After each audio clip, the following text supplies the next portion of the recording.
পাশের গলির কুকুরটা কামড়ে দিয়ে গেল, বা পাশের বাড়ির বেড়ালটা হাতে মাছ দেখে সেই হাতেই আঁচড়ে দিয়েছে। এদিকে আপনি আবার প্রেগনেন্ট।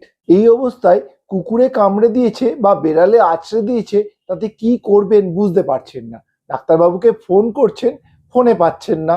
হঠাৎ করেই আতঙ্কিত হয়ে পড়েছেন, কুকুরে বা বেড়ালে কামড়ে দিচ্ছে, কি করব এবার।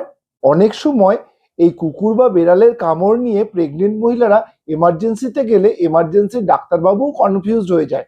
তারা গাইনোকোলজিস্টের কাছে পাঠিয়ে দেয় এক্স্যাক্টলি কি করতে হবে না হবে তার জন্য।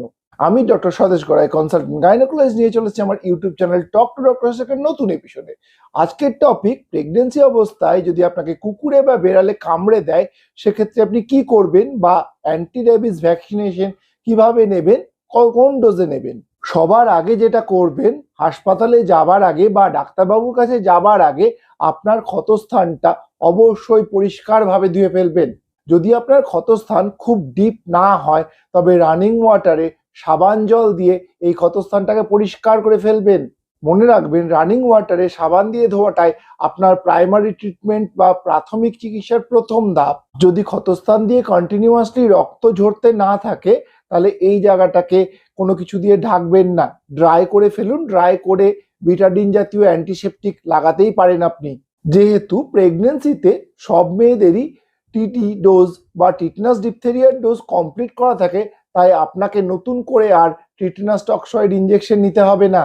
তবে এআরভি বা অ্যান্টি রেবিস ভ্যাকসিনেশন অবশ্যই নিতে হবে।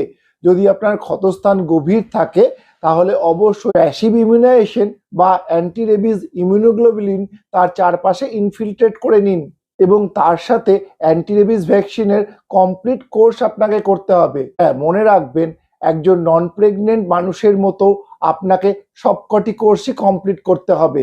আপনাকে ডে 0-তে 2 সাইটসে ইঞ্জেকশন নিতে হবে, ডে 3-তেও তাই। একই রকম ইঞ্জেকশন রিপিট হবে ডে 7 এবং ডে 28-এ।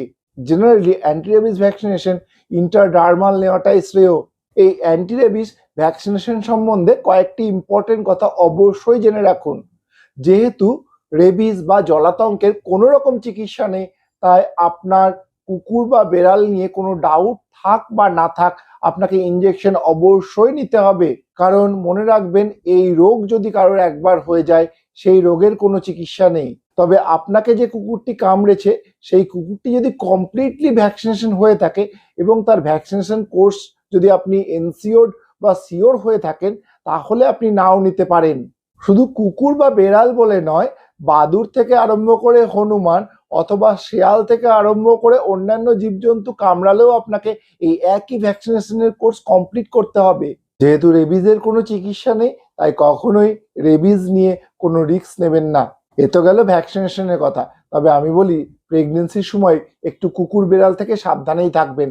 কারণ এই কুকুর বেড়াল থেকে শুধু রেবিজ ছাড়াও আরো অন্যান্য অনেকগুলি রোগ হয় যেগুলি আপনার বাচ্চার ক্ষতি করতে পারে। আজকের ভিডিও এই ছোট্ট এইটুকুই। দেখা হবে আবার নতুন কোনো ভিডিওতে। ততক্ষণ পর্যন্ত please like, share and subscribe our channel.